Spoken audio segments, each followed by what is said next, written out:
Hi guys, welcome to my channel. Thursday night kitchen cleaning workலேருந்து video start ஆகுதுங்க. இது ஒரு ரேண்டமான vlog தான். Thursday டின்னர் முடிச்சிட்டு நைட் படுக்க போறதுக்கு முன்னாடி பாத்திரத்தெல்லாம் வாஷ் பண்ணி வச்சுட்டு கேஸ் ஸ்டவ் கவுண்டர் டாப்லாம் க்ளீன் பண்ணி வச்சுட்டேன். வீக்லி ஒன்ஸ் டீப் கிளீனிங் பண்ணி வச்சிருவாங்க. நைட்டே இந்த ஒர்க்லாம் முடிச்சு வச்சுட்டா மார்னிங் எழுந்து கிச்சனை பார்க்கும்போது அவ்வளோ ஒரு ஃப்ரெஷ்ஷாக சலிப்பே இல்லாமல் வேலையை ஸ்டார்ட் பண்ணலாம். மார்னிங் எழுந்து கேஸ் ஸ்டவ்வை அரேஞ்ச் பண்ணி வச்சுட்டு டக்குன்னு டிஃபன் ஒர்க்கை ஸ்டார்ட் பண்ணிடலாம். ஃப்ரைடே பார்த்தீங்கன்னா எப்பொழுதுமே பிஸியாக தான் இருக்கும்.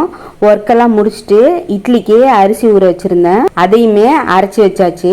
தோசை மாவு இருந்தால் இட்லி தோசைன்னு போர் அடிக்கும். மாவு இல்லைன்னா மாவு இல்லையே என்ன பண்ணுறதுன்னு தோணும். யாருக்கெல்லாம் இது மாதிரி தோணுதுன்னு கமெண்ட்டில் சொல்லுங்கள். மாவு அரைச்சி வச்சாச்சு. அப்படியே சாட்டர்டே மார்னிங்லேருந்து வீடியோ கண்டினியூ ஆகுதுங்க. சாட்டர்டே வெளியே போகலான்னு பிளான் பண்ணியிருந்தோம். ஓகே, மார்னிங்கே கிளம்பிடலான்னு நினச்சிட்டு மார்னிங் டிஃபனுக்கு இட்லி சாம்பார் ரெடி பண்ணி வச்சுட்டேன். லஞ்சுக்கு சிம்பிளாக தயிர் சாதமும் கத்திரிக்காய் உருளைக்கிழங்கு போட்டு எண்ணெய் கத்திரிக்காய் செய்யலான்னு முடிவு பண்ணி வச்சுருந்தேன். மார்னிங் டிஃபனை முடிச்சுட்டு அக்ஷரன் அப்பா ஆஃபீஸ் ஒர்க்கு ஸ்டார்ட் பண்ணிட்டாங்க. என்ன கிளம்பலையான்னு கேட்டதுக்கு கொஞ்சம் ஆஃபீஸ் ஒர்க் இருக்கு, முடிச்சுட்டு போகலான்னு சொல்லிட்டாங்க.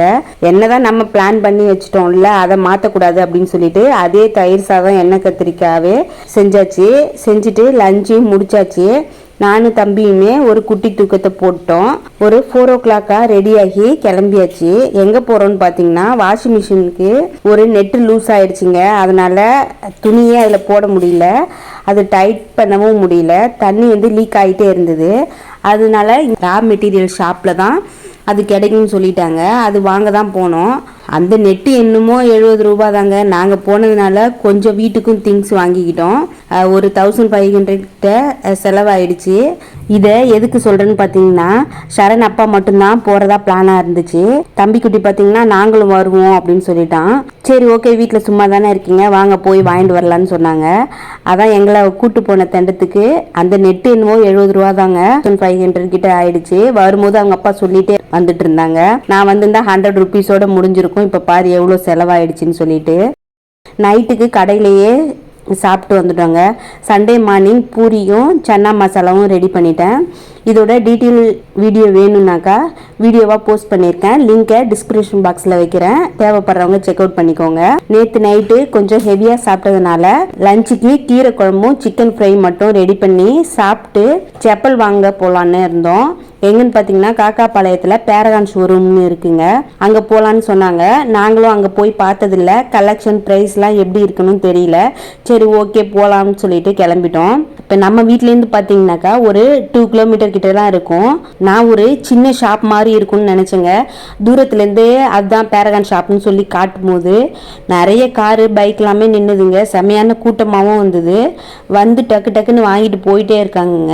ஜென்ஸுக்கு பார்த்தீங்கன்னா ஒரு பக்கம், கிட்ஸுக்கு ஒரு பக்கம், லேடிஸ்க்கு ஒரு பக்கம்னு அங்கங்கே லைவ்ல இருக்கிற மாடல்ஸ் மட்டும் வச்சுருக்காங்க.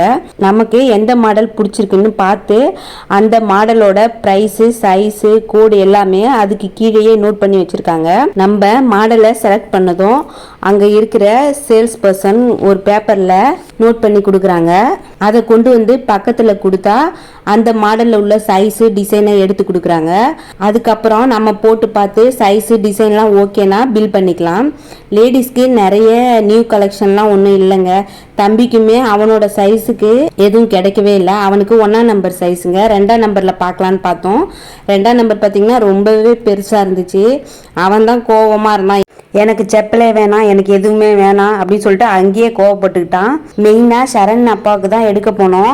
எங்களுக்குமே செலக்ட் பண்ணோம், ஆனால் சைஸ் எதுவும் சரியாக செட் ஆகலை. ஹஸ்பண்டுக்கு மட்டும் பார்த்துட்டு ஒரு 3 நாள் செலக்ட் பண்ணோம். அதுவுமே சைஸ் சரியாக இல்லை. அப்புறம் அவங்க போய் திரும்பவும் போய் வேறு மாடல் பார்த்துட்டு சைஸ் பார்த்து செலக்ட் பண்ணி எடுத்துகிட்டு வந்திருந்தாங்க. நாங்கள் ரொம்பவே டயர்ட் ஆகிட்டோம்.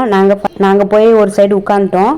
ஃபைனலாக வேறு ஒன்று கம்ஃபர்ட்டாக செலக்ட் பண்ணி எடுத்து பில் போட்டு வந்தாச்சு. ப்ரைஸ் எல்லாமே ரீசனபிளாக தாங்க இருந்துச்சு. தம்பிக்குமே 200 240 இது மாதிரி ரேஞ்சில் இருந்தது. ஆனால் கலெக்ஷன் ரொம்பவே இல்லை நாங்கள் போன டைமில்.